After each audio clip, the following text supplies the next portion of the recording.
Ah! Oh, baby shark.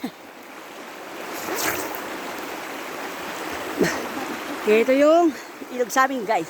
Kami lang naliligo ngayon kasi wala namang masyadong tao. Kaya eto, sinama namin yung aming dulagan, si Happy.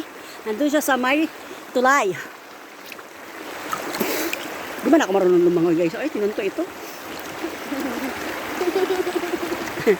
Masarap maligo sa ilog. Hindi magtamba-tamba kwa, eh. Silip ako mabasa.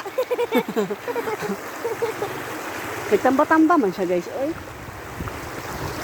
Masarap maligo rito kasi malamig pa. Tapos pag umahon ka na dahil sa sobrang init, wala din. Yung magligo ka rito, dapat may dala kang damit kasi nga po, masyado siyang malamig. Pero okay naman pag nasa tubig ka pa, malamig siya. Kaya masarap maligo.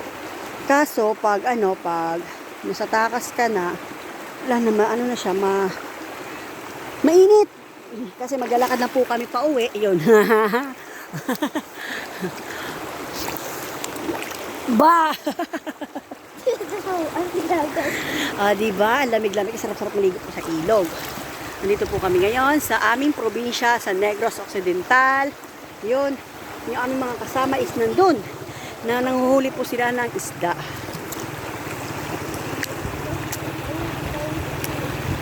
Kaya di po ba, sarap maligo.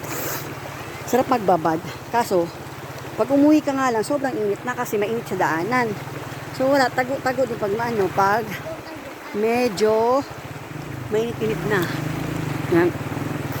Yung aking dulaga, si Happy, tinali po muna namin siya doon sa may tulay kasi po ay ano tawag dito? Yung kanyang pangtali, nabasa rin siya kasi binasa ko yung pagpaligo sa kanya. So, ayun. Kaya andun siya, nananahimik muna siya ngayon.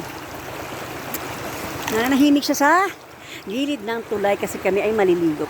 Guys, thank you for watching and see you next my video and thank you everyday sa pag-support sa aming mga videos na alam naman natin. So, diba? Masarap talagang maligo sa ilog.